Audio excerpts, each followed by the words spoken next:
Hi, this is Art on the Brain, and I'm Kelly Drake.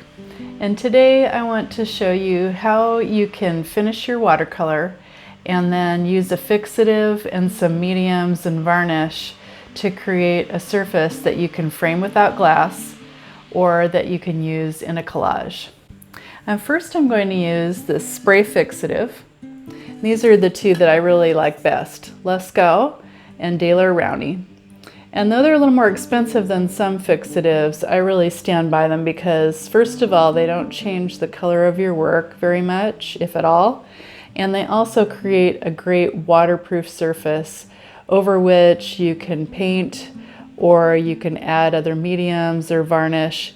And this is really invaluable when you want to frame your piece without glass, or if you would like to create a small piece of art that you can use within a collage. The next thing I want to show you is how to use matte gel medium to create an acrylic layer over your work, and also to use it to glue things together in case you want to use your piece in a collage. And finally, I'm going to show you how to use an acrylic varnish to put a final coat on your piece and either create a matte surface, or you can use a glossy varnish to create a glossy surface. And then you have a finished piece that is suitable for framing without glass. So my first layer is going to be spray fixative, so we need to go outdoors. So first thing I'm going to do is check the temperature outside and the humidity. And it looks like it's pretty nice out. It's not too cold, not too hot, and it's not raining. So I'm going to shake that fixative up really well. Now I'm going to do a test spray over to the side.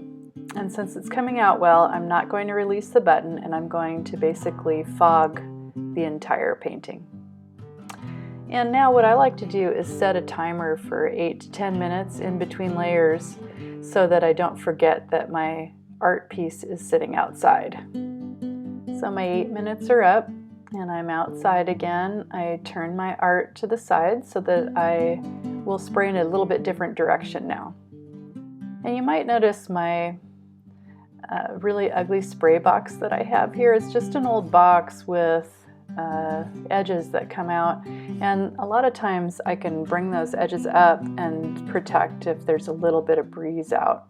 Now I wouldn't go out and spray if it was very windy, but like today there's just a tiny little light breeze, and so the sides of the box just protects that and keeps it from overspraying too much. I don't want this spray all over my windows and all over the deck. So now I've put 3 layers of spray fixative on, and I'm ready to put on either my matte gel medium, which is an acrylic medium which protects the painting, or the varnish. Now I'm going to start out with the matte gel medium, and I'm just testing it up here on a little bit of paint that got onto the side of the paper, and it didn't spread, so I feel like I'm safe, and I'm just going to go ahead and put it on the painting itself. As you see, none of the paint's coming up in my brush, which is really good. I have a nice soft brush to do this with, and I just want that layer to go right over the top without bringing any of the paint below up into the gel. This is supposed to be a nice clear coat. Now, as you see, it goes on pretty thick and it's going to look cloudy for a while, but that's okay. When it dries, it's going to dry very clear. And this just creates such a nice, tough, thick coat of acrylic over the top of my painting that I feel really good about how protected it is, and working on it later on with whatever else I want to put over it. So I do tend to put this layer on. It's not necessary if you're not going to do collage or painting over it or anything like that. You could just go right to the varnish layer. But I'm just showing you this just depending on what you'd like to do with your painting. So now it's completely coated with matte gel medium. And I like that Liquitex gel because it's, to me, about the right consistency. You can use a little bit of water in your brush and thin it down a little bit. But it's really nice consistency and it works really well for me, especially for collage. So now you're seeing it dry. This is a time-lapse photography, and you can see how it's clearing up, and you can really see that painting through now. So this is totally dry, and you could feel that kind of plasticky coating over the top, but because I used a matte finish, it didn't change the look of the painting all that much. Now this is a Blick matte varnish. The varnish is a lot thinner and it goes on easier, and as you see, I just vary my strokes. I don't really want straight strokes or circular strokes or anything like that. You could put on whatever you want, but you're going to see that stroke a little bit when the light hits it, as you can see there. So I'd rather just have it be random. But you could just put light coats of this varnish on, and you could put 2 or 3 coats on if you're letting it dry in between. Just depends how much of a coating you want on there and how much protection you want. Now this coating is suitable for, once it's dry and cured, it's suitable for framing. You could frame these paintings without glass. You could attach them to a panel and float them. And I just think it's nice to have that ability when you're working with water mediums, just like this is watercolor and gouache. And otherwise you would absolutely have to use glass to make sure that it wasn't damaged. Now real quickly here, I'll speed it up and show you how this dries. And as you can see, it dries nice and clear, and it dries a lot faster than the matte medium gel. So there's not a lot of open time with that. Now just to show you a few things you can do over this surface or over the matte gel surface before it's varnished. You can use Posca paint markers or any kind of acrylic paint markers, and you can use the matte gel medium to create a collage. And so just with this little painting, I'm looking at some of the things out of I have a collage kind of file over here that I have lots of fun things that I could do with that painting. And looking at this tulip painting, I actually have a small board that will fit on that's already gessoed. And so I'm going to show you how to fix this to the panel and do a little collage work with this. So there's a piece of origami paper that I think looks nice with that red, couple pieces. And then, oh, I've always loved this rice paper with the real leaves sort of pressed into the rice paper. It's somewhat transparent and it has the real leaves pressed in there, and they're random pattern, and so it just gives a nice natural look to the piece and kind of organic. So I kind of like the combination of the organic leaves and then the real distinct patterns of the origami paper, that combination. And since I'm using rice paper and origami, it's kind of has a an Asian feel to it already. And so I have this other rice paper that has some Asian characters. To me, it looks Korean, although I'm not sure and they don't tell you, so I'm just using them as small pieces of art and not worrying too much what they say or if I get them right side up or not at this point. If I was really worried about this piece or doing something for a client, I'd try to talk to somebody and figure out what these characters say, or get someone to actually write out the characters for me that say something pertinent to the painting. But for right now, we're just playing around, trying to make it look fun, and just having a good time with it, showing you how to use these different materials. So there, I think I have an idea where I'll make a small frame around my painting and put it all over that nice rice leaf paper. So first I'm going to coat that gessoed board with matte medium gel, and I'm going to work from the center out. And this is just something I learned from someone who taught me bookbinding, that you go from the center out with your glue and the center out with your hands pressing on the paper. And now this is a collage technique to put the glue or the gel medium right over the top of the paper. And what this is nice for is it presses out. Using your brush, you press out any bubbles and you get it really nice and flat. And that layer of matte gel medium over the top creates a tacky surface where you can place other things.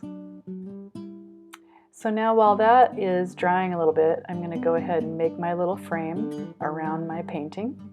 So I'm just going to put a little bit of that matte gel medium on the back, on the corners, and then press it onto the paper.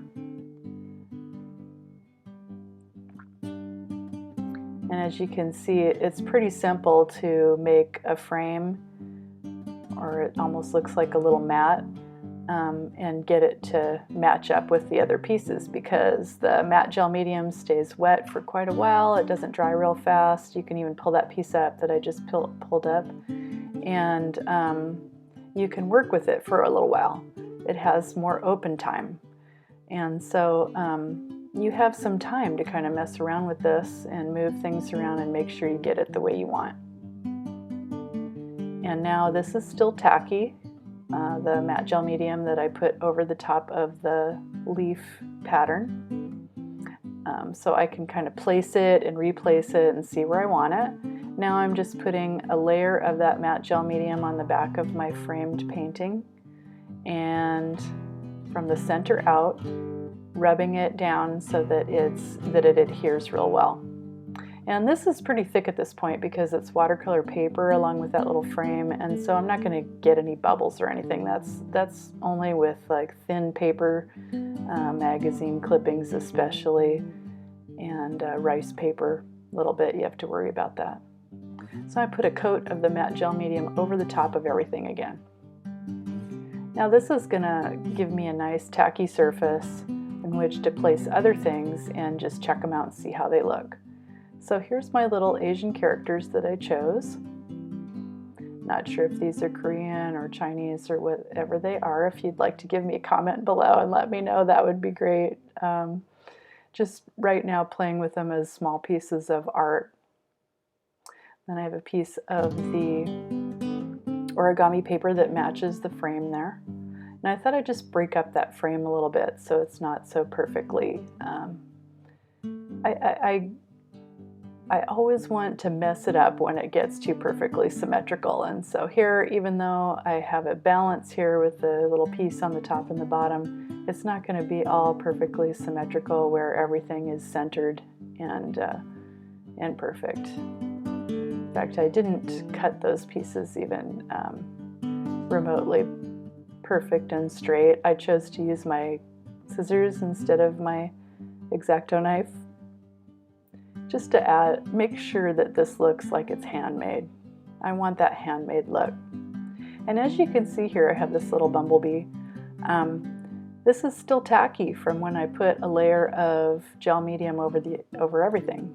And so I can pick these bees up, stick them on, pick them up again, move them around, and see where I like them best. And to me, that's kind of part of the fun. It's like one of those fun little magnetic boards you had when you were a kid and put paper dolls on, or made up little scenes. I can take bees, I can take little flowers, I could take lettering, whatever comes to mind, and place it down, pick it up, and re-stick it and see where I like it best before I make it permanent. So now I've decided where I want all the little bees, and almost. And I'm going to put some more gel medium down underneath, stick it down real well, and then brush more gel medium over the top. And this paper is pretty thin, so you could get little bubbles or little folds in there, so you have to be careful with your brush and make sure to get it all adhered without folds. There, I trimmed that bottom edge just to make it look nicer. Now I have my Posca paint pens. These are similar to acrylic paint pens. And what's nice about these, you can go right over that medium as long as it's dry. This is fully dry now. And I can use it to brighten up my bees. These are just little printed out photos, and I trimmed them very close. So now that they're glued down, everything's dry, I can mess around with them with my markers. And this is just kind of fun. I want those wings to show up a little more, so instead of just outlining them, I'm putting little dots because I'm mimicking the little dot pattern that I see in the origami paper above. And I'll use this again later just to kind of pull everything together. Here, right over those little pieces of paper at the top and bottom, I'm going to put little dots. That's just kind of fun little details.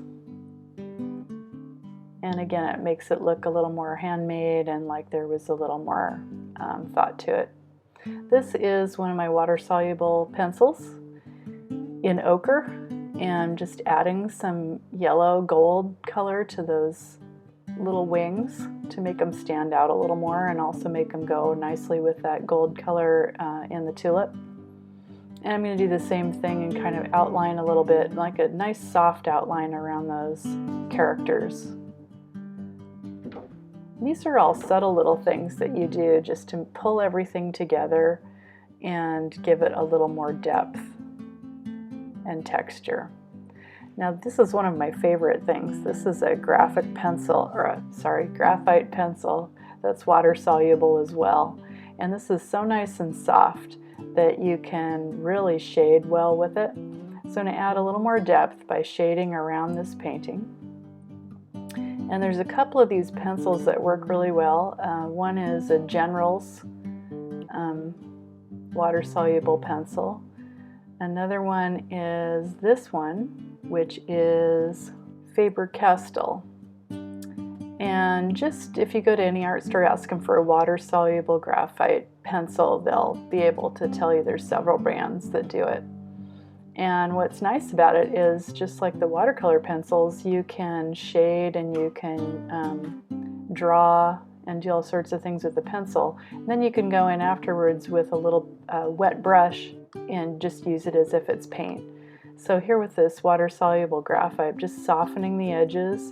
And when you go over with the water, you can see that the graphite actually gets a little darker. And so you can darken areas and create some drama that way. And so what I'm doing is just shading around these bees so that there's a little bit of that illusion of depth, as if they're sitting right on that page. And I'm going to do this to all my bees. And because I don't really have a light source here as far as where the light is shining over the page, I'm just going ahead and shading all the way around. But you could definitely choose a light source to match your painting and have that shading go, like on this one, over to the left, or sorry, the shading go over to the right if your light source is on the left and higher up. But I'm just going to shade all the way around, and I think this is going to work nicely and kind of match the shading that I've put around the frame.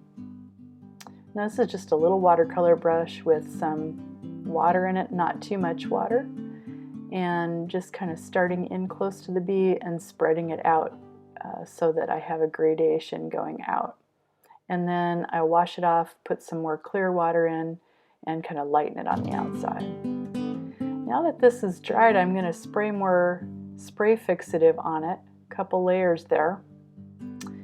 And that's just going to protect any sort of water-soluble material so that now I can varnish the whole thing and not worry about that spreading around or getting anything else dirty looking. So now I'm going to go over with another coat of the matte varnish.